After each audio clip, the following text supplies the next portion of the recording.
ନମସ୍କାର। ଆସନ୍ତୁ ଆଜି ପରିଚାଳନା ବିଷୟରେ ଆଉ ଗୋଟେ ଆଲୋଚନା କରିବା।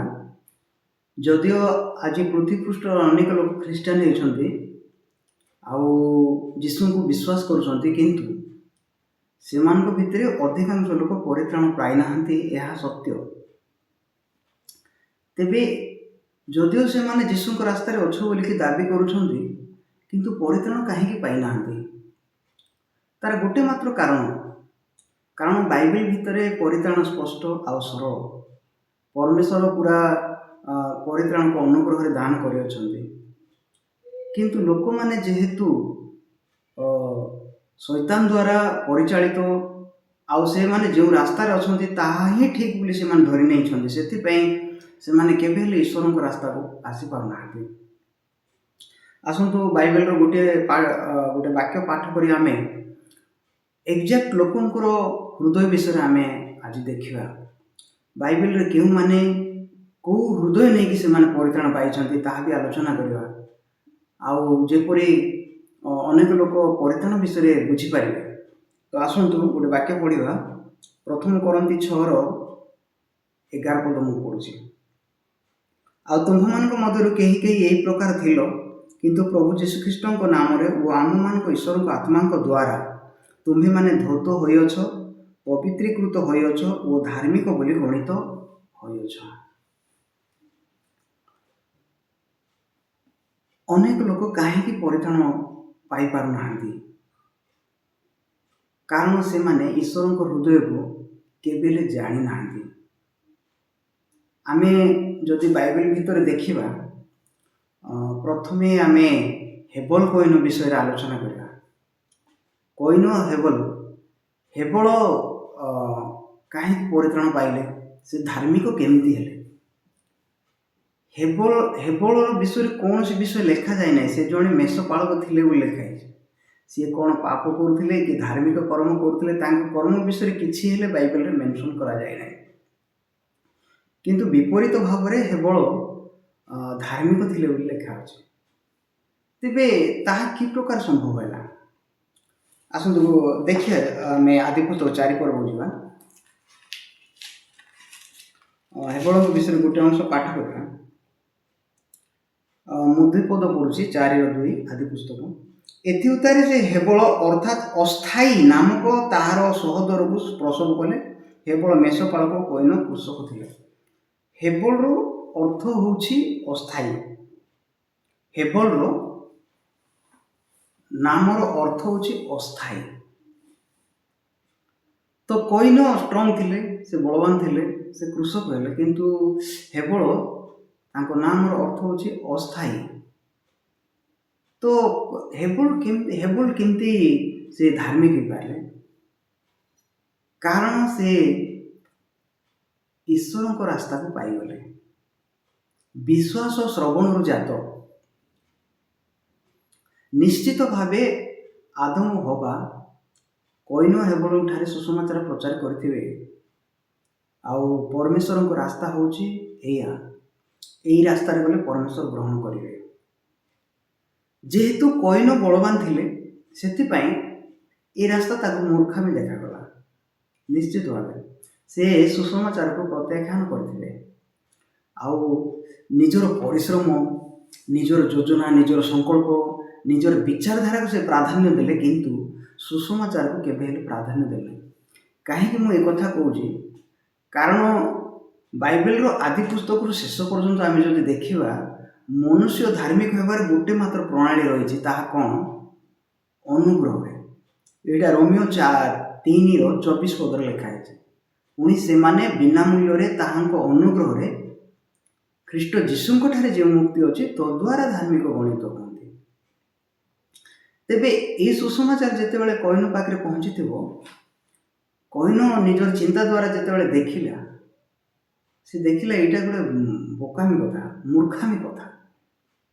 ମନୁଷ୍ୟ ଉତ୍ତମ ନହେଲେ, ମନୁଷ୍ୟ ଉତ୍ତମ କର୍ମ ନ କରିଲେ, ମୁଁ ପରିଶ୍ରମ କରିକି ଯଦି ଈଶ୍ୱରଙ୍କୁ ସନ୍ତୁଷ୍ଟ ନ କଲେ, ମୁଁ କେମିତି ଈଶ୍ୱର ମୋତେ କେମିତି ଗ୍ରହଣ କରିବେ? ମୁଁ କେମିତି ଧାର୍ମିକ ହେଇପାରିବି? ତ ନିଶ୍ଚିତ ଭାବେ ତା ଭିତରେ ବହୁତ ଗୁଡ଼ାଏ ଚିନ୍ତା ଆସିଥିବ। ସେଥିପାଇଁ ତାର ଚିନ୍ତାକୁ ସେ ଅନୁଗମନ କରି ସେ ତା ରାସ୍ତାରେ ସେ ପରିଶ୍ରମ କରିବାକୁ ଆରମ୍ଭ କଲା। ସେ ନିଶ୍ଚିତ ଭାବେ ଚିନ୍ତା କରିଥିବ ଏଇ ରାସ୍ତାରେ ଗଲେ ନିଶ୍ଚିତ ଭାବେ ମୋତେ ପରମେଶ୍ୱର ଗ୍ରହଣ କରିବେ। ଅପରପକ୍ଷରେ ହେବଳ ଯେହେତୁ ସେ ଅସ୍ଥାୟୀ ବୋଲିକି ଏଠାରେ ଲେଖା ହେଇଛି, ଅସ୍ଥାୟୀ ମାନେ ତା ହୃଦୟରେ ନିଶ୍ଚିତ ଟିକେ ନିଚ ଧରଣର ଥିବ। ସେ ନିଜକୁ ଯେତେବେଳେ ବି ଦେଖୁଥିବ ସେଠି କୌଣସି ଆଶା ପାଇନଥିବ। ମୁଁ କ'ଣ କରିକି ପରମେଶ୍ୱରକୁ ସନ୍ତୁଷ୍ଟ କରିବି, ଆଉ ମୁଁ ଗୋଟେ ଲୋକ ପରମେଶ୍ୱରକୁ ସନ୍ତୁଷ୍ଟ କରିପାରିବି ନାହିଁ। ତ ନିଶ୍ଚିତ ଭାବେ ସେ ନିଜ ବିଷୟରେ ଏହି ପ୍ରକାର ଚିନ୍ତାକୁ ପାଇଥିବ। ସେଥିପାଇଁ ତାକୁ ସହଜ ହେଇଗଲା କି ସୁସମାଚାର ଗ୍ରହଣ କରିବା ପାଇଁ। କ'ଣ ସେ ସୁସମାଚାର ଗ୍ରହଣ କଲା? ନାଇଁ ଯେ ସେ ଯେଉଁ ମେଦ ପ୍ରଥମ ଜାତ ପଶୁମାନଙ୍କୁ ବଳି ଦେଲା ତାହା ଯୀଶୁଖ୍ରୀଷ୍ଟଙ୍କୁ ବୁଝାଉଛି। କାରଣ ଯୀଶୁଖ୍ରୀଷ୍ଟଙ୍କ ବିନା କିଏ ଧାର୍ମିକ ହେବେ ନାହିଁ, ତାର ଅର୍ଥ। ଆଉ ନିଶ୍ଚିତ ଭାବେ ହେବଳ ଯୀଶୁଙ୍କ ଦ୍ୱାରା ଧାର୍ମିକୃତ ହେଲା। ବଳି, ମେଷ, ପ୍ରଥମ ଜାତ ଏସବୁ ଯୀଶୁଙ୍କୁ ହିଁ ବୁଝାଏ। ତାର ଅର୍ଥ ପରମେଶ୍ୱର ଏଠାରେ ଦେଖାଉଛନ୍ତି କି ହେବଳ ଯୀଶୁଙ୍କୁ ଗ୍ରହଣ କଲା, ସୁସମାଚାରକୁ ଗ୍ରହଣ କଲା, ଯଦ୍ୱାରା ସେ ଧାର୍ମିକ ହୋଇଥିଲା। ତାପରେ ଆମେ ଯଦି ଆସିବା ନୋହଙ୍କ ବିଷୟରେ, ନୋହ ମଧ୍ୟ ଈଶ୍ୱରଙ୍କ ଦୃଷ୍ଟିରେ ଧାର୍ମିକ ଥିଲେ ବୋଲି ଲେଖା ହେଇଛି ବାଇବେଲରେ। ଅନେକ ଲୋକ ଚିନ୍ତା କରୁଛନ୍ତି ଯେତେବେଳେ ପୃଥିବୀ ଭ୍ରଷ୍ଟ ଥିଲା ସେତେବେଳେ ନୋହ ଜଣେ ଭଲ ଲୋକ ଥିଲା। ଯଦି ନୋହ ଜଣେ ଭଲ ଲୋକ ରହିଥାନ୍ତା, ଭଲ ଲୋକମାନେ କେବେ ହେଲେ ଈଶ୍ୱରଙ୍କୁ ଗ୍ରହଣ କରିବେ ନାହିଁ। ଯିଏ ନିଜକୁ ଭଲ ବୋଲି ପାଇଲା ସେ କେବେ ଈଶ୍ୱରଙ୍କୁ ଗ୍ରହଣ କରିବ ନାହିଁ। ତ ବାଇବେଲରେ କ'ଣ ଲେଖା ହେଇଛି ନୋହଙ୍କ ବିଷୟରେ ବି ଗୋଟେ ବାକ୍ୟ ଦେଖିବା। ଆଦି ପୁସ୍ତକ 6:5 ଲେଖା ହେଇଛି, ଅନନ୍ତର ସଦାପ୍ରଭୁ ଦେଖିଲେ ଯେ ପୃଥିବୀରେ ମନୁଷ୍ୟର ଦୁଷ୍ଟତା ଅତି ବଡ଼, ଆଉ ତାହାର ଅନ୍ତଃକରଣର ଭାବନାର ପ୍ରତ୍ୟେକ କଳ୍ପନା ଅବିରତ ମନ୍ଦ ମାତ୍ର। ଏଠି ନୋହଙ୍କ ବ୍ୟତୀତ ଲେଖା ହେଇଛି କି ନାଇଁ, ଲୋକମାନେ ବୁଝୁଛନ୍ତି ସେମାନେ ସେମିତି। ଏ ଯେଉଁ ବାକ୍ୟ ଆଦିପୁସ୍ତକ 6:5 ପୃଥିବୀର ସମସ୍ତ ଲୋକଙ୍କୁ ବୁଝଉଛି କି ସେମାନେ ଈଶ୍ୱରଙ୍କ ଦୃଷ୍ଟିରେ ସମ୍ପୂର୍ଣ୍ଣ 100% ମନ୍ଦ ଥିଲେ, ଅବିରତ ମନ୍ଦ ଥିଲେ। କିନ୍ତୁ ଯେତେବେଳେ ସେମାନେ ନିଜର ବିଚାର କରିବାଟା ଆରମ୍ଭ କଲେ, ନିଜର ଚିନ୍ତା ନିଜର ଜ୍ଞାନ ଅନୁସାରେ ସେମାନେ ଯେତେବେଳେ ଈଶ୍ୱରଙ୍କର ବାକ୍ୟକୁ ଶୁଣିଲେ, ସୁସମାଚାରକୁ ଶୁଣିଲେ, ସେମାନଙ୍କୁ ବହୁତ ମୂର୍ଖାମି କରି ଲାଗିଲା। ଏଇଟା କି କଥା? ଆମେ କ'ଣ ସମ୍ପୂର୍ଣ୍ଣ ପାପ କରୁଛୁ? ଆମେ ସମ୍ପୂର୍ଣ୍ଣ ମନ୍ଦ କି? ଦେଖ ଆମେ କେମିତି ଭଲ ଭଲ କାର୍ଯ୍ୟ ଯାହା କରୁଛୁ। ଏମିତି ଅନେକ ସମସ୍ତେ ଚିନ୍ତା କରିଥିବେ ନିଶ୍ଚିତ ଭାବେ। ସେଥିପାଇଁ ଯେତେବେଳେ ପୃଥିବୀକୁ ସୁସମାଚାର ଆସିଲା, ଯେତେବେଳେ ପରମେଶ୍ୱର ସେମାନଙ୍କର ହୃଦୟକୁ ଦେଖେଇଲେ, ସେମାନଙ୍କର ହୃଦୟର ଗଭୀରତମ ସ୍ଥାନରେ କ'ଣ ଅଛି ତାହା ଦେଖେଇଲେ, ସମସ୍ତେ ସେ ବାକ୍ୟରେ ବିଘ୍ନ ପାଇଲେ। ସେମାନେ କୌଣସି ଲୋକ ହେଲେ ଗ୍ରହଣ କଲେ ନାହିଁ। କିନ୍ତୁ ଜଣେ ନୋହ ଗ୍ରହଣ କଲେ। ମୁଁ ମଧ୍ୟ ମନ୍ଦ ଅଟେ, ମୁଁ ବିନଷ୍ଟ ହେବା ସୁନିଶ୍ଚିତ। କାରଣ ପରମେଶ୍ୱର କହିଥିଲେ ଆମେ 40 ଦିବାରାତ୍ର ବର୍ଷା କରି ପୃଥିବୀ ନଷ୍ଟ କରିବା ବୋଲି, ଜୀବଜନ୍ତୁ ନଷ୍ଟ କରିବା ବୋଲି। ତ ଯେତେବେଳେ ନୋହ ଈଶ୍ୱରଙ୍କର ବାକ୍ୟ ସହିତ ଏକ ହେଲେ, ଈଶ୍ୱରଙ୍କୁ ନିଜ ହୃଦୟରେ ଗ୍ରହଣ କଲେ, ସେଇ ବାକ୍ୟ ତାଙ୍କୁ କଢ଼େଇ ନେଲା ବଞ୍ଚିବାର ରାସ୍ତାରେ, ଜୀବନର ରାସ୍ତାରେ କଢ଼େଇ ନେଲା। ଯେତେବେଳେ ସେ ସତ୍ୟକୁ ଗ୍ରହଣ କଲେ, ସେଇ ସତ୍ୟ ତାଙ୍କୁ ପଥ ଦେଖେଇଲା, ପଥ ସାଜିଲା, ଯଦ୍ୱାରା ସେ ନୌକା ବନେଇଲେ, ପ୍ରେରିତ ହେଇକି, ପ୍ରେରଣା ପାଇକି ବିଶ୍ୱାସରେ, ଆଉ ସେଥିରେ ତାଙ୍କର 8 ପ୍ରାଣୀ ସେମାନେ ବଞ୍ଚିଗଲେ। ତ ନୋହଙ୍କ ବିଷୟରେ ମଧ୍ୟ ନୋହ ଅନୁଗ୍ରହରେ ପରିତ୍ରାଣ ପାଇଛନ୍ତି, ଅନୁଗ୍ରହରେ ଧାର୍ମିକ ହେଇଛନ୍ତି, କୌଣସି କର୍ମ ଦ୍ୱାରା ନୁହେଁ। ନୋହ ମଧ୍ୟ ସେ କାଳରେ ସମସ୍ତଙ୍କୁ ସମାନ ଥିଲେ, ସେ ମଧ୍ୟ ସମ୍ପୂର୍ଣ୍ଣ ମନ୍ଦ ଥିଲେ। ଯେତେବେଳେ ବାକ୍ୟ ଆସିଲା ସେ ମୁଁ ମନ୍ଦ ବୋଲି ପାଇଲି, ସେଥିପାଇଁ ଅନୁଗ୍ରହ ଜାଗାକୁ ସେ ବାଛି ପାରିଲେ, ଅନୁଗ୍ରହକୁ ଗ୍ରହଣ କରିପାରିଲେ। ଯଦି ନୋହ ମଧ୍ୟ ମୁଁ କିଛି ଭଲ ବୋଲିକି ଚିନ୍ତା କରିଥାନ୍ତେ, ସେ କୌଣସି ଡଙ୍ଗା ଫଙ୍ଗା ବନେଇବା ଅବସ୍ଥାରେ ନଥାନ୍ତେ। ସେ କହିଥାନ୍ତେ ମୂର୍ଖାମି ବିଷୟ, ଏବେ ପୁରା ଭଲ ଖରା ହେଉଛି, ଆଉ ପାଗ ଟୋଟାଲି କିଛି ପରିବର୍ତ୍ତନ ନାହିଁ, 40 ଦିନ ବର୍ଷା ହେବ, ଏ ବେକାର କଥା, ଏମିତି ଚିନ୍ତା ଆରମ୍ଭ କରିଥାନ୍ତେ। କିନ୍ତୁ ସେ ଯାହା ଦେଖୁଥିଲେ ତାକୁ ମିଥ୍ୟା ବୋଲିକି ସେ ପାଇଗଲେ। କେବଳ ଈଶ୍ୱର ସତ୍ୟ ବୋଲିକି ଜାଣି ସେ ଯାର ଈଶ୍ୱରଙ୍କୁ ଗ୍ରହଣ କଲେ। ତ ଏଇଟା ହେଉଛି ମନୁଷ୍ୟମାନଙ୍କର ହୃଦୟ। ଆଜି ହେଉ କିମ୍ବା ଗତ ଦିନମାନଙ୍କରେ ହେଉ, ଯେହେତୁ ମନୁଷ୍ୟ ଭିତରେ କିଛି ଗୋଟେ ଚିନ୍ତା କାର୍ଯ୍ୟ କରୁଛି, କିଛି ଗୋଟେ ରାସ୍ତା ଅଛି, କିଛି ଗୋଟେ ଯୋଜନା ଅଛି, ଆଉ ମନୁଷ୍ୟ ସେ ଯୋଜନା ଭିତରେ ସେ ନିଜକୁ ପ୍ରତିଷ୍ଠିତ କରୁଛି, ଆଉ ପ୍ରତିଷ୍ଠିତ କରିଛି, ପ୍ରଚଳିତ ହେଉଛି, ଯଦ୍ୱାରା ସେ ଅନୁଗ୍ରହ ରାସ୍ତା ତାକୁ ମୂର୍ଖାମି ଲାଗୁଛି। ଆଉ ଈଶ୍ୱରଙ୍କର ବାକ୍ୟକୁ ସେ ତୁଚ୍ଛ କରୁଛି। ତ ଆସନ୍ତୁ ଆଉ ଗୋଟେ ବିଷୟ ବି ଆମେ ପଢ଼ିବା।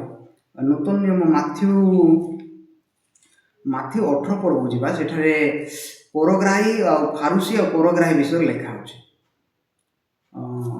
ସରି, ଲୁକ 18 ପର୍ବ।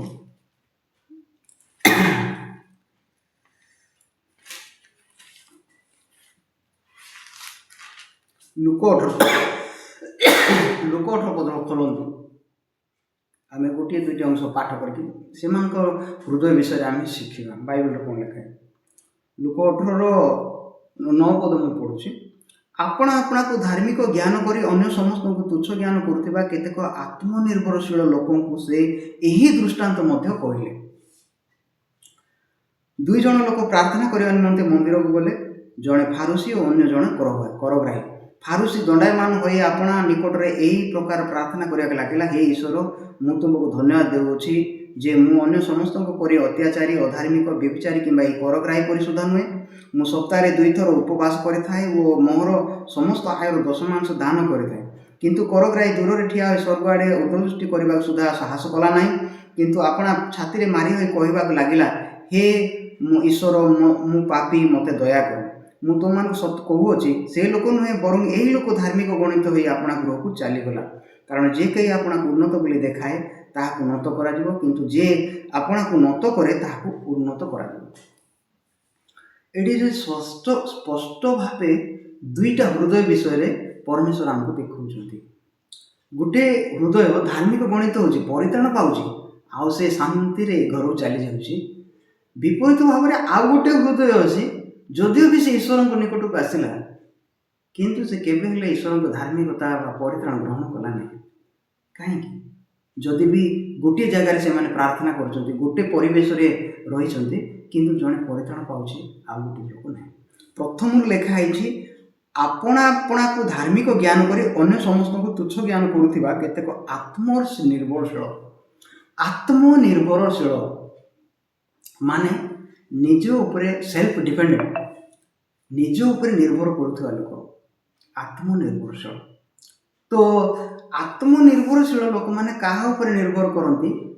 ପରିତ୍ରାଣ ପାଇବା ପାଇଁ ନିଜ ଉପରେ ନିର୍ଭର କରନ୍ତି। ସେ କ'ଣ କରୁଛନ୍ତି, ସେ କ'ଣ କରିବେ, ସେ ବିଷୟକୁ ନେଇ ସେମାନେ ସବୁବେଳେ ଚିନ୍ତିତ। ତ ନିଶ୍ଚିତ ଭାବେ ସେମାନେ କିଛି ଚେଷ୍ଟା କରି କିଛି କାର୍ଯ୍ୟ କରିଥାନ୍ତି। ଯେମିତି ଆଜି ଯଦି କିଏ ଦଶମାଂଶ ଦେଉଥିବ, ତା ହୃଦୟରେ ସେ ବହୁତ ଉଚ୍ଚ ପଳେଇ ଯାଇଥିବ, ଏ ସମସ୍ତେ କେହି ହେଲେ ଦଶମାଂଶ ଦେଉନାହାନ୍ତି, ମୁଁ ଜଣେ ଦେଉଛି। କିଏ ଗୋଟେ ପାଷ୍ଟରଙ୍କ ପୁଅ ହେଇଥିବ, ସେ ଚିନ୍ତା କରୁଥିବ, ଆଉ ଏମାନେ ନାହିଁ, ମୁଁ ପାଷ୍ଟରଙ୍କର ପୁଅ, ମୁଁ ଏଇ ମଣ୍ଡଳୀର ବହୁତ କାର୍ଯ୍ୟ କରୁଛି। ତ ମଣ୍ଡଳୀ ଭିତରେ ଯଦିଓ ଲୋକମାନେ କିଛି କାର୍ଯ୍ୟ କରନ୍ତି, କିଛି ଦାନ ଦିଅନ୍ତି, ଦଶମାଂଶ ଦିଅନ୍ତି କିମ୍ବା କିଛି ଉତ୍ତମ କାର୍ଯ୍ୟ କରନ୍ତି କିମ୍ବା କିଛି ପାପ ନ କଲା ପରେ ସେମାନେ ଗୋଟେ କଷ୍ଟକର ଜୀବନକୁ ବିତାନ୍ତି, ବ୍ୟଭିଚାର ନ କରିକି, ତାପରେ ଚୋରି ନ କରିକି, ମଦ୍ୟପାନ ନ କରିକି, ଖଇନି ଗୁଟଖା ନ ଖାଇକି ସେମାନେ ଗୋଟେ ଜୀବନରେ ଗୋଟେ ଲେଭେଲକୁ ଚାଲିଯାଆନ୍ତି। କିନ୍ତୁ ସେମାନଙ୍କର ହୃଦୟ ଯଦି ଆମେ ଦେଖିବା ବାଇବେଲ ଅନୁସାରେ କହିଲେ, ସେମାନେ ଯେତେବେଳେ ଏ ପ୍ରକାର ଟିକେ ଉଚ୍ଚକୁ ଚାଲିଯାଆନ୍ତି, ସେମାନେ ନିଜ ଭିତରେ ଗୋଟେ ଗର୍ବ ଅହଙ୍କାରରେ ସେମାନେ ଡୁବି ଯାଆନ୍ତି। ସେମାନେ ନିଜକୁ ଚିନ୍ତା କରନ୍ତି, ଏ ଲୋକମାନେ ବିନଷ୍ଟ ହେଇଗଲେ, ମୁଁ ନିଶ୍ଚିତ ଭାବେ ଈଶ୍ୱରଙ୍କ ନିକଟବର୍ତ୍ତୀ ହେଲିଣି, ଆଉ ମୁଁ ଦେଖ ସବୁ ବିଷୟ ପରିତ୍ୟାଗ କରିଛି, ଏ ଲୋକ ମଦୁଆ ଲୋକ, ଏ ଲୋକ ଠିକ୍ ନାହିଁ, ସେ ଚର୍ଚ୍ଚ ଠିକ୍ରେ ଆସୁନାହିଁ, ଇଏ ରବିବାର ଠିକ୍ରେ ଆସୁନାହିଁ, ତ ଇତ୍ୟାଦି ଲୋକଙ୍କ ହୃଦୟରେ ଯେତେବେଳେ ବସା ବାନ୍ଧିଯିବେ, ତ ସେ ଲୋକମାନେ ଅନ୍ୟମାନଙ୍କୁ ତୁଚ୍ଛ କରିବାକୁ ବାଧ୍ୟ ହେବ। କାରଣ ସେମାନେ ଯେ ଅବିରତ ମନ୍ତ୍ର ଯାହା ବାକ୍ୟରେ ଲେଖା ଅଛି ତାହା ସେମାନେ କେବେ ହେଲେ ପ୍ରାପ୍ତ ହେଇନାହାନ୍ତି।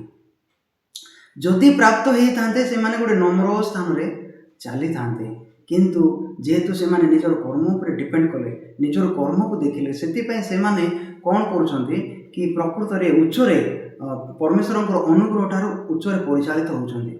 ସେଥିପାଇଁ ସେମାନଙ୍କ ଉପରେ ଈଶ୍ୱରଙ୍କର ଅନୁଗ୍ରହ କେବେ ହେଲେ ପଡ଼ୁନାହିଁ। ତ ଏଠାରେ ଫାରୁସି ସେଇ ପ୍ରକାର ଲୋକ ଅଟେ। ଆଜି ଆମେ ଯଦି ନିଜ ହୃଦୟକୁ ଦେଖିବା କହିଲେ, ହଠାତ୍ ଆମ ହୃଦୟ କିଛି ଯଦି ଆମେ ଭଲ କାମ କଲୁ, ତେବେ ଆମ ହୃଦୟ ପୁରା ଉଚ୍ଚକୁ ଉଠି ଯାଉଛି।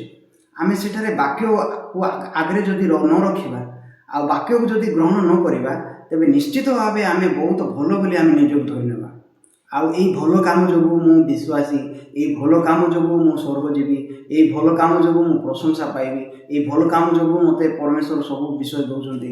ଆଉ ଅନେକ ଲୋକ ଏମିତି ବି ଚିନ୍ତା କରନ୍ତି, ଆମେ ଯେତେବେଳେ ଭଲ କାମ କରୁଛୁ ପବିତ୍ର ଆତ୍ମା ଆମକୁ ସାହାଯ୍ୟ କରୁଛନ୍ତି, ଆଉ ପବିତ୍ର ଆତ୍ମା ଆମ ଭିତରେ ଅଛନ୍ତି। ଏଇ ପ୍ରକାର ବହୁତ ମାନେ ଖରାପ ସିଚୁଏସନରେ ମନୁଷ୍ୟର ହୃଦୟ ପରିଚାଳିତ ହେଉଛି। ଯେତେବେଳେ ଏମିତି ହୃଦୟ ଆମେ ବଞ୍ଚୁଛୁ, ସେତେବେଳେ ଆମେ ଈଶ୍ୱରଙ୍କର ବାକ୍ୟ ଠାରୁ ବହୁତ ଦୂରରେ। ଯଦି ନ ସେମିତି ଚିନ୍ତା କରିଥାନ୍ତେ ତେବେ ସେ ଡଙ୍ଗା ଫଙ୍ଗା ଆଉ ବନେଇ ନଥାନ୍ତେ, ଆମେ ମଧ୍ୟ ଆଉ ନଥାନ୍ତୁ, ସବୁ ପାଣିରେ ସାଫା ହେଇଯାଇଥାନ୍ତୁ। ତ ପ୍ରକୃତରେ ଏହି ପ୍ରକାର ହେଉଛି ମନୁଷ୍ୟର ହୃଦୟ। ସେଥିପାଇଁ ଯଦିଓ ବି ଅନୁଗ୍ରହ ସୁସମାଚାର ପରମେଶ୍ୱର ଆମକୁ ଦେଇସାରିଛନ୍ତି ବାଇବେଲ ଭିତରେ, ତାହା ଲୋକମାନେ ଗ୍ରହଣ କରୁନାହାନ୍ତି, ତାକୁ ଫିଙ୍ଗି ଦେଉଛନ୍ତି। ଏଇଟା ମୂର୍ଖାମି। ତେଣୁ ବାଇବେଲ ଲେଖା ହେଇଛି ପରିତ୍ରାଣ ପ୍ରାପ୍ତ ହେଉଥିବା ଲୋକମାନଙ୍କ ବିଷୟରେ ଖ୍ରୀଷ୍ଟର କଥା ବିନାଶ ପ୍ରାପ୍ତ ହେଉଥିବା ଲୋକମାନଙ୍କ ପାଇଁ କୃଷର କଥା ମୂର୍ଖତା ମାତ୍ର ଲେଖା ହେଇଛି। ତ କାହିଁକି ଏ ପ୍ରକାର ଘଟୁଛି ଆମେ ଆଦି ପୁସ୍ତକ କଲେ ଆଉ ସ୍ପଷ୍ଟ ହେଇପାରିବା ପ୍ରକୃତରେ ଏ ପ୍ରକାର ଘଟଣା କାହିଁକି ହେଉଛି। ଆଦି ପୁସ୍ତକରେ ପରମେଶ୍ୱର ଯେତେବେଳେ ମନୁଷ୍ୟକୁ ସୃଷ୍ଟି କରିଛନ୍ତି, ନିର୍ମାଣ କଲେ, ବାକ୍ୟରେ ଲେଖା ହେଇଛି, ଆପଣ ଆଦି ପୁସ୍ତକ 1:37 ପଦ ଯଦି ପଢ଼ିବା ଆମେ, ଏଠାରେ କ'ଣ ଲେଖା ହେଇଛି? ଅନନ୍ତର ପରମେଶ୍ୱର ଆପଣା ପ୍ରତିମୂର୍ତ୍ତିରେ ମନୁଷ୍ୟକୁ ସୃଷ୍ଟି କଲେ, ପରମେଶ୍ୱରଙ୍କ ପ୍ରତିମୂର୍ତ୍ତିରେ ସେ ତାହାକୁ ସୃଷ୍ଟି କଲେ, ପୁରୁଷ ଓ ସ୍ତ୍ରୀ କରି ସେ ସେମାନଙ୍କୁ ସୃଷ୍ଟି କଲେ।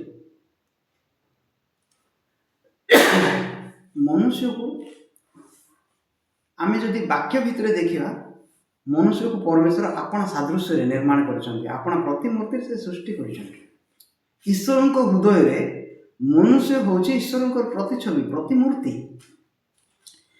କିନ୍ତୁ ଯେତେବେଳେ ଆମେ ନିଜକୁ ଦେଖିବା ଷ୍ଟାର୍ଟ କରୁଛୁ ବାକ୍ୟ ବାହାରେ, ଈଶ୍ୱରଙ୍କ ହୃଦୟ ବାହାରେ, ଆମେ ସେଠି କାହାର ପ୍ରତିଛବି ପାଇପାରୁଛୁ? ଈଶ୍ୱରଙ୍କର ପ୍ରତିଛବି ଆମେ ପାଇପାରୁଛୁ ସେଠି? କଦାପି ନାହିଁ। ତ ଆଦି ପୁସ୍ତକ 3 ପର୍ବରେ ଯେତେବେଳେ ସର୍ପ ଦେଇ ଶୈତାନ କ'ଣ କରୁଛି? ସର୍ପ ନାରୀକି କହିଲା, ଆଦି ପୁସ୍ତକ 3:4 ପଦ ମୁଁ ପଢ଼ୁଛି। ସର୍ପ ନାରୀକି କହିଲା, ତୁମ୍ଭେମାନେ କୌଣସି ରୂପେ ମରିବ ନାହିଁ, ବରଞ୍ଚ ପରମେଶ୍ୱର ଜାଣନ୍ତି ତୁମ୍ଭେମାନେ ଯେଉଁଦିନ ତାହା ଖାଇବ ସେହିଦିନ ତୁମମାନଙ୍କ ଚକ୍ଷୁ ପ୍ରସନ୍ନ ହେବ, ତୁମ୍ଭେମାନେ ପରମେଶ୍ୱରଙ୍କ ପରି ଭଲ ଓ ମନ୍ଦର ଜ୍ଞାନ ପାଇବ।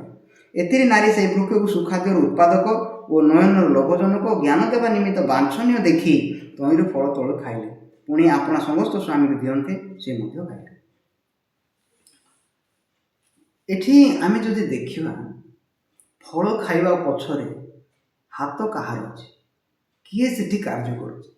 ଆମେ ବାଇକ ଭାବେ ଦେଖୁଛୁ, ହବା ଆଦମ ଫଳ ଖାଇଦେଲେ। ସେମିତି ଖାଇନାହାନ୍ତି ସେମାନେ। ପ୍ରଥମେ ସେମାନେ ପାପ ସହିତ ସହଭାଗିତା କଲେ। ହବାକୁ ଯଦି ଦେଖିବେ, ସର୍ପ ସହିତ ସେ କଥାବାର୍ତ୍ତା କରୁଛି, ଆଉ ଯେତେବେଳେ ସର୍ପ ଯାହା କହୁଛି ତା ସହିତ ହବା ଏକମତ ହେଉଛି। ତାର ଅର୍ଥ ଶୈତାନର ହୃଦୟକୁ ସେ ରିସିଭ୍ କରୁଛି, ଗ୍ରହଣ କରୁଛି। ଯେତେବେଳେ ପାପ ହୃଦୟ ସେ ଗ୍ରହଣ କରୁଛି, ପାପ ସହିତ ଯେତେବେଳେ ସେ ଏକ ହେଉଛି, ସେ ଚିନ୍ତା କରିବାକୁ ଆରମ୍ଭ କରୁଛି କ'ଣ? ସେ ଶୈତାନ ସେଠି କ'ଣ ଚିନ୍ତା ଦେଉଛି? ତୁମ୍ଭେମାନେ ପରମେଶ୍ୱରଙ୍କ ପରି ହେବ। ତ ଶୈତାନ ଅଲରେଡ଼ି ଜାଣିଛି କି ଏମାନେ ପରମେଶ୍ୱରଙ୍କ ପରି ଲୋକ, ପରମେଶ୍ୱର, କିନ୍ତୁ ଜାଣି ଶୁଣି ଶୈତାନ ହବାକୁ ପ୍ରବଞ୍ଚନା କଲା, ତୁମେ ପରମେଶ୍ୱରଙ୍କ ପରି ହେବ। ହେଲେ ଯେତେବେଳେ ପରି ହେବ ଆଉ ଯେତେବେଳେ ଦେଖାଗଲା ହବାକୁ, ସେ ବହୁତ ଖୁସି ହେଇଯାଇଥିବ। ସତରେ ଏଇଟା ପରମେଶ୍ୱର ଆମକୁ ଲୁଚେଇଥିଲେ, ପରମେଶ୍ୱର ଆମକୁ ଏ କଥା ଜଣେଇ ନାହାନ୍ତି। ସତରେ ଏ ଫଳ ଖାଇଲେ ମରିହେବ କି? ସେଠି ଲେଖା ହେଇଛି ନୟନର ଲୋଭଜନକ ଆଉ ସୁଖାଦ୍ୟର ଉତ୍ପାଦକ, ଏମିତି ଲେଖା ହେଇଛି। ତ ଯେତେବେଳେ ଶୈତାନର ସ୍ୱରକୁ ସେ ଶୁଣିଲା, ପାପର ସହଭାଗିତା କଲା, ତାକୁ ପ୍ରତ୍ୟେକ ବିଷୟ ବିପରୀତ ଦେଖାଗଲା। ତାର ବହୁତ ଖୁସିର ଆନନ୍ଦର ବିଷୟ ପରେ ଦେଖାଗଲା, ସତ୍ୟ ବିଷୟ ପରେ ଦେଖାଗଲା। କିନ୍ତୁ ପ୍ରକୃତ ପକ୍ଷେ ସେମାନେ ହେଉଛନ୍ତି ଈଶ୍ୱରଙ୍କ ପ୍ରତିମୂର୍ତ୍ତି। ଯେଉଁମାନେ ଈଶ୍ୱରଙ୍କର ପ୍ରତିମୂର୍ତ୍ତି, ଈଶ୍ୱରଙ୍କ ସାଦୃଶ୍ୟ ସୃଷ୍ଟ, ସେମାନେ ଆଉ ଈଶ୍ୱରଙ୍କ ପରି ହେବାର ଆବଶ୍ୟକତା ନାହିଁ, କିନ୍ତୁ ସେମାନେ ହେବାକୁ ଚେଷ୍ଟା କରୁଛନ୍ତି। ତାର ଅର୍ଥ ଏହା ହେଉଛି ଗୋଟେ ପ୍ରବଞ୍ଚିତ ଜୀବନ, ଯାହାକି ଶୈତାନ ଦ୍ୱାରା, ପାପ ଦ୍ୱାରା ସେମାନଙ୍କ ହୃଦୟରେ ପ୍ରକାଶ ପାଇଲା। ସେତେବେଳେ ହବା ଈଶ୍ୱରଙ୍କର ପରି ହେବା ପାଇଁ କ'ଣ କଲା? ଫଳ ତୋଳି ଖାଇଲା। ତ ଏଠି ହବା ଆଉ ଆଦମ ଫଳ ଖାଇଲେ। ତ ଆମେ ଭାବୁଛୁ ଏମାନେ ଫଳ ଖାଇଲେ, ଏମାନେ ହିଁ ପାପ କଲେ। ନାଇଁ, ଆଜ୍ଞା ଲଙ୍ଘନ କରାଇବାରେ ମୁଖ୍ୟ ଭୂମିକାରେ ଅଛି ଶୈତାନ। ପାପ ଶୈତାନ ପ୍ରଥମେ ପ୍ରବେଶ କରିଛି। ପ୍ରଥମେ ପାପ ପ୍ରବେଶ କରିକି ଶୈତାନ ଈଶ୍ୱରଙ୍କର ଆଜ୍ଞାକୁ ଦୁଇ ଜଣଙ୍କୁ ଲଙ୍ଘନ କରିଛି, ମାନେ ହବା ଆଦମ ଲଙ୍ଘନ କରିଅଛନ୍ତି। ତ ଏହି ପ୍ରକାରେ ଯେତେବେଳେ ସେମାନେ ଲଙ୍ଘନ କଲେ, ସେମାନଙ୍କର ପ୍ରତ୍ୟେକ ପରିସ୍ଥିତି ଚେଞ୍ଜ ହେବାକୁ ଲାଗିଛି। ସେମାନେ ଆମେ ଉଲଙ୍ଘ ଅଛୁ ବୋଲିକି ପାଉଛନ୍ତି। କାହିଁକି? ସେଇଟା କେଉଁ ହୃଦୟ? ସେଇଟା ଈଶ୍ୱରଙ୍କର ହୃଦୟ ନୁହଁ। ସେମାନେ ଫଳ ଖାଇବା ପୂର୍ବରୁ କେବେ କହିଥିଲେ କି ଆମେ ଉଲଙ୍ଘ ଅଛୁ? କେବେ କହିନାହାନ୍ତି। ସେମାନେ ଯେହେତୁ ତାଙ୍କ ଭିତରେ ଈଶ୍ୱରଙ୍କର ହୃଦୟ, ଈଶ୍ୱରଙ୍କର ଆତ୍ମା, ଈଶ୍ୱରଙ୍କ ସହିତ ସହଭାଗିତାରେ ସେମାନେ ବଞ୍ଚୁଥିଲେ, ସେଥିପାଇଁ ସେଇଟା ଗୋଟେ ଦୁନିଆ ଥିଲା, ଯେଉଁ ଦୁନିଆ କି ଈଶ୍ୱରଙ୍କ ଦୁନିଆ, ଈଶ୍ୱରଙ୍କ ରାଜ୍ୟ। କିନ୍ତୁ ଯେତେବେଳେ ସେମାନେ ଫଳ ଖାଇଲେ, ଈଶ୍ୱରଙ୍କ ପରିବର୍ତ୍ତେ ଶୈତାନର ଆବାଜକୁ ଗ୍ରହଣ କଲେ, ପାପ ସେମାନଙ୍କ ଭିତରେ ପ୍ରବେଶ କଲା, ସେମାନଙ୍କର ଦୁନିଆ ଚେଞ୍ଜ ହେଇଗଲା, ସେମାନଙ୍କର ଦେଖିବାର ଚେଞ୍ଜ ହେଇଗଲା, ସେମାନଙ୍କର କର୍ମଶୈଳୀ ମଧ୍ୟ ଚେଞ୍ଜ ହେଇଗଲା। ସେମାନେ ଟୋଟାଲି ସେ ଈଶ୍ୱରଙ୍କର ହୃଦୟରୁ ହିଁ ବାହାରି ପଡ଼ିଲେ। ସେମାନେ ସମସ୍ତେ ବିପଥରେ ଯାଇ ଅଛନ୍ତି ବୋଲିକି ବାଇବଲରେ ରୋମିଓ ପୁସ୍ତକରେ ଲେଖା ହେଇଛି। ତାର ତ ସେମାନଙ୍କର ହୃଦୟରେ ବର୍ତ୍ତମାନ ରାଜା ଆଉ ଈଶ୍ୱର ନୁହନ୍ତି, ସେଠି ରାଜା ହେଉଛି ଶୈତାନ। ଶୈତାନ ସେମାନଙ୍କୁ ଯେଉଁ ପ୍ରକାର ଚିନ୍ତା ଦେଲା, ଯେଉଁ ପ୍ରକାର କାର୍ଯ୍ୟ କଲା, ସେମାନେ ସେହି ପ୍ରକାର ପରିଚାଳିତ ହେଲେ। ବର୍ତ୍ତମାନ ଆମେ ଯଦି ଦେଖିବା, ସେମାନେ ଡିମ୍ବିରି ଗଛର ପତ୍ର ଉଷି ପିନ୍ଧିବା ପାଇଁ ଚେଷ୍ଟା କରୁଛନ୍ତି। ଏହା ଏତିକି ପ୍ରକାଶ କରୁଛି କି ସେମାନେ ଚେଷ୍ଟାର ଦୁନିଆରେ ଭାସିବେ। କିଛି କରିକି ସେମାନେ ନିଜକୁ ଉଲଙ୍ଘତାରୁ ବା ନିଜର ଧାର୍ମିକତାକୁ ଏଠି ବୁଝଉଛି ବାଇବଲରେ। ବସ୍ତ୍ର କହିଲେ ଧାର୍ମିକତା। ତ ନିଜର ଧାର୍ମିକତା ସେମାନେ କ'ଣ କଲେ? ନିଜର ଧାର୍ମିକତାକୁ ପ୍ରସ୍ତୁତ କରିକି ସେମାନେ ନିଜକୁ ଆବୃତ କରିବା ପାଇଁ ଚେଷ୍ଟା କଲେ। ତ ଏହି ପ୍ରକାରେ ମନୁଷ୍ୟ କ'ଣ, ତାର ହୃଦୟକୁ ଯଦି ଆମେ ଆମମାନଙ୍କ ହୃଦୟକୁ ଯଦି ଦେଖିବା, ନିଶ୍ଚିତ ଭାବେ ଆମ ହୃଦୟରେ ସବୁବେଳେ ଗୋଟେ ଚେଷ୍ଟାର ଦୁନିଆ ରହିଛି, ଆଉ ଗୋଟେ ଚିନ୍ତାର ଦୁନିଆ ରହିଛି, ଗୋଟେ କଳ୍ପନାର ଦୁନିଆ ରହିଛି, ଯାହାକି ଈଶ୍ୱରଙ୍କର ଦୁନିଆ ଠାରୁ ଟୋଟାଲି ଅଲଗା, ସମ୍ପୂର୍ଣ୍ଣ ଅଲଗା ଦୁନିଆ ଅଟେ। ତ ଈଶ୍ୱର ଯେତେବେଳେ ଦେଖିଲେ ମନୁଷ୍ୟ ଈଶ୍ୱରଙ୍କର ବିପରୀତ ରାସ୍ତାରେ ଚାଲିଯାଇଛି, ସେଠାରେ ରୋମିଓ 3:23 କ'ଣ ଲେଖା ହେଇଛି? ସମସ୍ତେ ତ ପାପ କରିଅଛନ୍ତି ଓ ଈଶ୍ୱରଙ୍କ ଗୌରବ ରହିତ ହୋଇଅଛନ୍ତି। ତ ଈଶ୍ୱର ଜାଣିଛନ୍ତି କି ମନୁଷ୍ୟ ଈଶ୍ୱରଙ୍କ ରାଜ୍ୟର ବାହାରେ ରହିଛି, ଆଉ ତାର ହୃଦୟରେ ଶୈତାନ ମାଲିକ ହେଇଛି। ଆଉ ସେମାନେ ଜାଗତିକ ସାଂସାରିକ ଜଗତରେ ଯେଉଁ ବିଷୟ ଦେଖାଯାଉଛି ତାକୁ ହିଁ ସେମାନେ ବିଶ୍ୱାସ କରୁଛନ୍ତି। ତ ନିଶ୍ଚିତ ଭାବେ ଈଶ୍ୱର ଜାଣିଛନ୍ତି। ପରମେଶ୍ୱର କ'ଣ କଲେ? ଆମମାନଙ୍କୁ ଉଦ୍ଧାର କରିବା ପାଇଁ, ପାପୀମାନଙ୍କୁ ଉଦ୍ଧାର କରିବା ପାଇଁ। ଆପଣ ଯଦି ପ୍ରଥମ ତିମୋତିକୁ ଯିବେ, ସେଠି କ'ଣ ଲେଖା ହେଇଛି? ପ୍ରଥମ ତିମୋତି 1:15 ଆମେ ପଢ଼ିବା। ପ୍ରଥମ ତିମୋତି 1:15। ପ୍ରଥମ ତିମୋତି 1:15, ପାପୀମାନଙ୍କୁ ପରିତ୍ରାଣ କରିବା ନିମନ୍ତେ ଖ୍ରୀଷ୍ଟ ଯୀଶୁ ଯେ ଜଗତରେ ଅବତୀର୍ଣ୍ଣ ହେଲେ, ଏହି ବାକ୍ୟ ବିଶ୍ୱାସ ଓ ସର୍ବତ ଭାବେ ଗ୍ରହଣଯୋଗ୍ୟ। ସେହି ପାପୀମାନଙ୍କ ମଧ୍ୟରେ ମୁଁ ପ୍ରଧାନ। ଯୀଶୁ କ'ଣ ପାଇଁ ଆସିଲେ? ପାପୀମାନଙ୍କୁ ପରିତ୍ରାଣ କରିବା ପାଇଁ ଆସିଲେ। ହେଲେ ସିଏ ପରିତ୍ରାଣ କରିନାହାନ୍ତି କି? ତ ଲୋକମାନଙ୍କର, ମନୁଷ୍ୟମାନଙ୍କର ହୃଦୟ କାହିଁକି ବିପରୀତ ଭାବେ ପରିଚାଳିତ ହେଉଛି? ଯେହେତୁ ଆମମାନେ ଈଶ୍ୱରଙ୍କର ହୃଦୟକୁ, ଈଶ୍ୱରଙ୍କର ବାକ୍ୟକୁ ଯେଉଁ ପର୍ଯ୍ୟନ୍ତ ଆମେ ଗ୍ରହଣ କରୁନୁ, ଆମେ ଭଲରେ ଚିନ୍ତା କରୁନୁ, ସେଥିପାଇଁ ଆମ ହୃଦୟ ଅନ୍ୟ ରାସ୍ତାରେ ପରିଚାଳିତ ହେଉଛି। ଆମେ ସେଇ ରାସ୍ତାକୁ ଠିକ୍ ବୋଲି ଚିନ୍ତା କରିକି ଆମେ ଈଶ୍ୱରଙ୍କ ରାସ୍ତାକୁ କେବେ ଗ୍ରହଣ କରିପାରୁନୁ।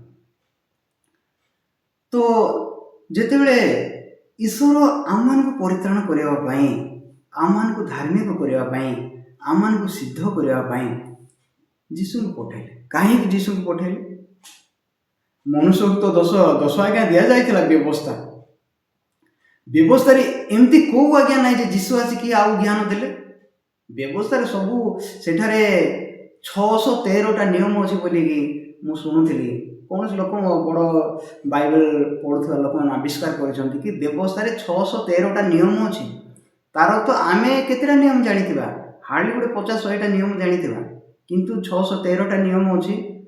ତ ଆଉ କ'ଣ ଆବଶ୍ୟକ ପଡ଼ିଲା ଯୀଶୁ ଖ୍ରୀଷ୍ଟ ଆସିଲେ? ଏମିତିରେ ତ ବ୍ୟବସ୍ଥା ଯଦି ଦେଇଥିଲେ, ଲୋକମାନଙ୍କୁ କୁହାଯାଇଥାଏ ତୁମେ ପବିତ୍ର ହୁଅ, ଆଉ ବ୍ୟଭିଚାର କର ନାହିଁ, ଚୋରି କର ନାହିଁ, ନରହତ୍ୟା କର ନାହିଁ। ସେଇଠି ଯଦି ଆଉ ଥରେ ଆମମାନଙ୍କୁ ବିଜାତିମାନଙ୍କୁ ମଧ୍ୟ ଡକାଯାଇଥାନ୍ତା, ସବୁ କରିଥାନ୍ତେ, ଧାର୍ମିକ ହେଇଥାନ୍ତେ, ପବିତ୍ର ହେଇଥାନ୍ତେ। କିନ୍ତୁ ସେଇଟା ଗୋଟେ ରାସ୍ତା ନାହିଁ ଈଶ୍ୱରଙ୍କ ନିକଟରେ ଧାର୍ମିକ ଗଣିତ ହେବା ପାଇଁ। କାରଣ କାହିଁକି? କାରଣ ବାଇବେଲରେ କ'ଣ ଲେଖା ହେଇଛି?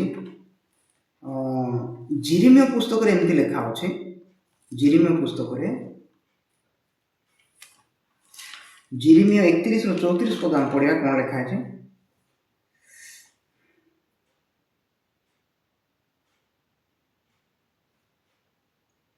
ଚଉତିରିଶ ପଦ ମୁଁ ପଢ଼ୁଛି। 31 ପଦରୁ 31-32 ପଦରେ ପ୍ରଥମ ବ୍ୟବସ୍ଥା ବିଷୟରେ ଲେଖା ହେଇଛି, ଆଉ 33-34 ଦ୍ୱିତୀୟ ବ୍ୟବସ୍ଥା, ଦ୍ୱିତୀୟ ନିୟମ ବିଷୟରେ ଲେଖା ହେଇଛି। ମୁଁ ତାର ଗୋଟେ ଅଂଶ ପଢ଼ୁଛି, ଜିରିମିୟ 31-34। ପୁଣି ତୁମ୍ଭେମାନେ ପରମେଶ୍ୱରଙ୍କୁ ଜ୍ଞାତ ହୁଅ ବୋଲି କହି ସେମାନେ ପ୍ରତ୍ୟେକେ ଆପଣା ଆପଣା ପ୍ରତିବାସୀକୁ ପ୍ରତ୍ୟେକେ ଆପଣା ଆପଣା ଭ୍ରାତାକୁ ଶିକ୍ଷା ଦେବେ ନାହିଁ। କାରଣ ସଦାପ୍ରଭୁ କହନ୍ତି, ସେମାନଙ୍କର କ୍ଷୁଦ୍ରତମ ଠାରୁ ମହତ୍ତର ପର୍ଯ୍ୟନ୍ତ ସମସ୍ତେ ଆମକୁ ଜ୍ଞାତ ହେବେ, ଯେହେତୁ ଆମ୍ଭେ ସେମାନଙ୍କର ଅପରାଧ କ୍ଷମା କରିବା, ସେମାନଙ୍କର ପାପ ଆମ୍ଭେ ଆଉ ସ୍ମରଣ କରିବା ନାହିଁ। ଈଶ୍ୱର ପ୍ରତିଜ୍ଞା କରିଥିଲେ, ପ୍ରତିଜ୍ଞା ଦେଇଥିଲେ।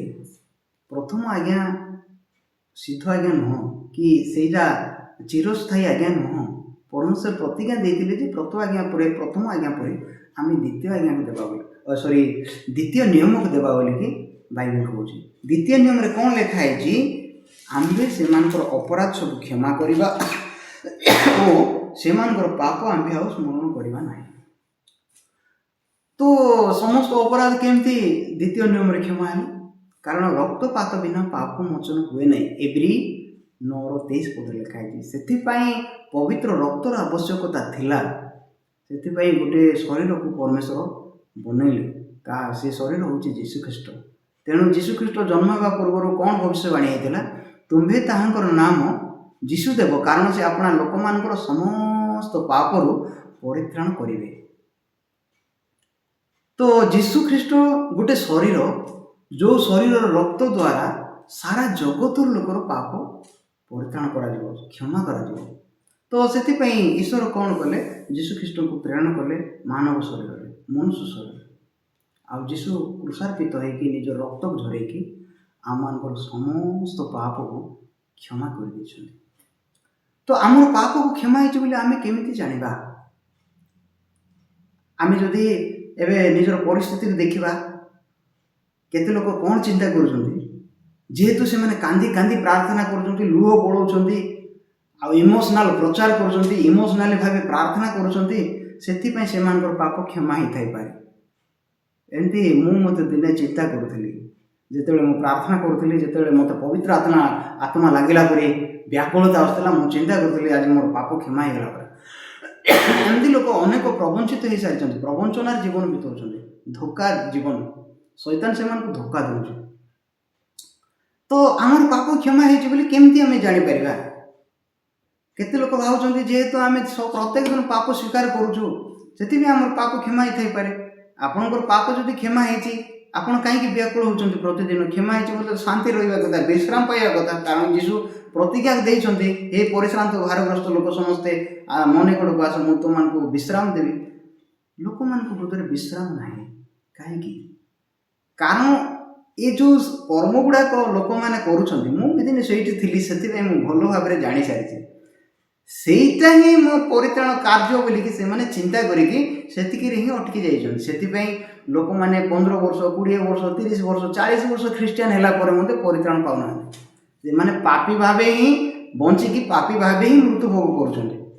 ତାହେଲେ ଆମେ କେମିତି ଜାଣିବା ଆମର ସମସ୍ତ ପାପ କ୍ଷମା ହେଇଛି? କେମିତି ଜାଣିବା? ନାଇଁ, ପବିତ୍ର ଆତ୍ମାଙ୍କ ଦ୍ୱାରା।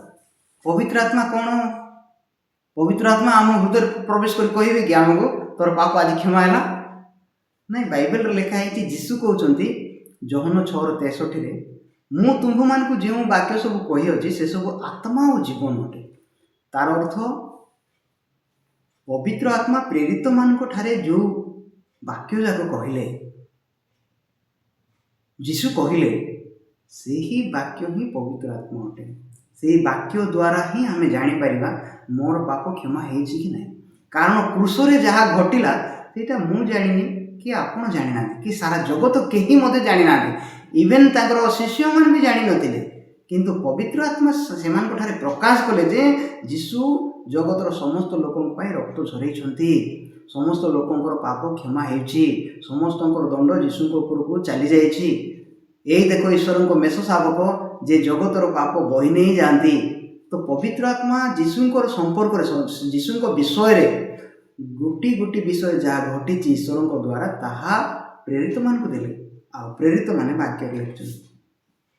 ଯେତେବେଳେ ଆମେ ବାକ୍ୟକୁ ବିଶ୍ୱାସ କରୁଛୁ ଆମେ ପବିତ୍ର ଆତ୍ମାକୁ ଗ୍ରହଣ କରୁଛୁ, ପବିତ୍ର ଆତ୍ମାକୁ ବିଶ୍ୱାସ କରୁଛୁ, ଆମେ ଯୀଶୁଙ୍କୁ ବିଶ୍ୱାସ କରୁଛୁ, ଆମେ ଈଶ୍ୱରଙ୍କୁ ବିଶ୍ୱାସ କରୁଛୁ। ତ ବାକ୍ୟ ଭିତରେ ଲେଖା ହେଉଛି କି ଆମର ସମସ୍ତ ପାପ କ୍ଷମା ହେଇସାରିଛି, ହେବ ନାହିଁ, ହେଇସାରିଛି। ଆସନ୍ତୁ ଗୋଟେ ବାକ୍ୟ ପଢ଼ିବା। ଆମେ ପଢ଼ିବା କଲୋସିୟ ପୁସ୍ତକକୁ ଯିବା। କଲୋସିୟ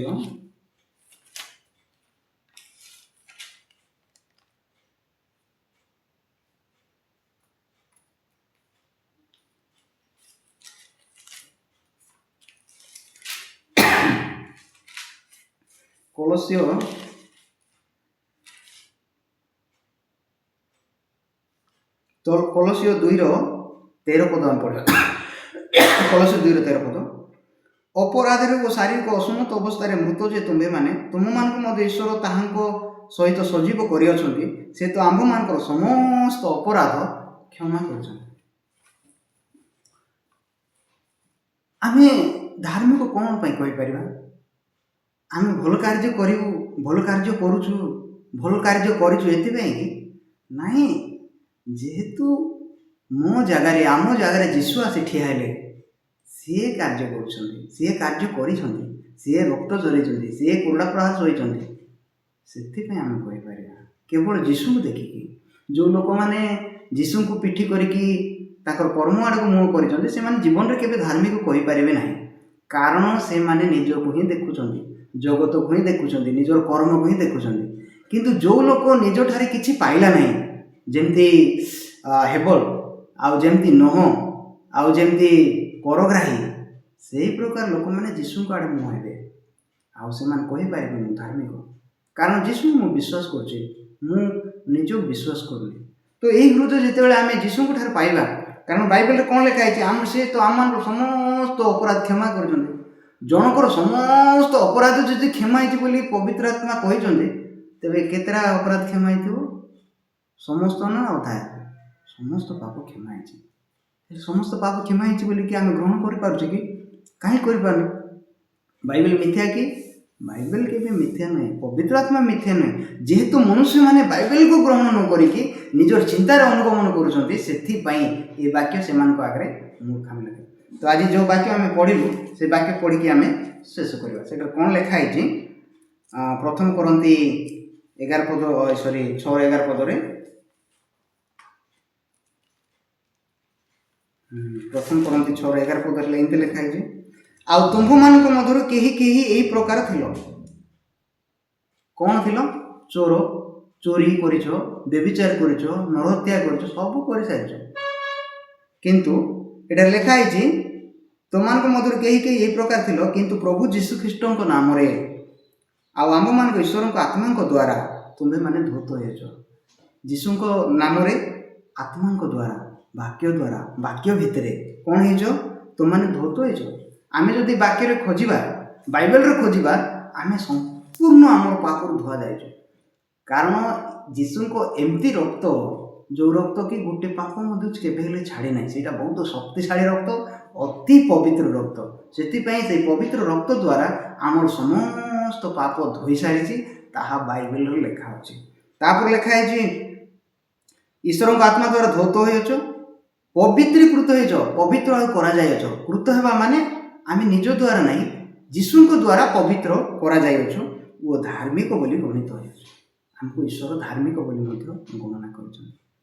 ଆମର ପାପ ଧୌତ ହେଲା, ଆମେ ପବିତ୍ରୀକୃତ ହେଲୁ।